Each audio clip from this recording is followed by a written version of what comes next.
जन्नत में ऐसे लोग दाखिल होंगे जिनके दिल चिड़ियों की तरह नरम होंगे।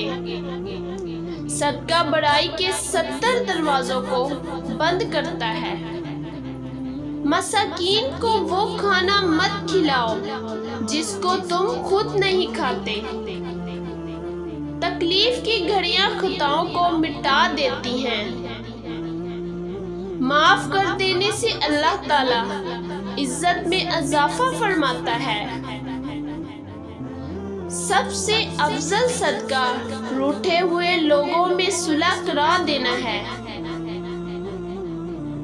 अपने वालिद को नाम से ना पुकारा करो और ना उनके आगे चिल्लाया करो और ना ही उनसे पहले बैठा करो। हुस्ने इखलाक गुनाहों को इस तरह पिघला देता है जिस तरह धूप बर्फ पिघला देती है।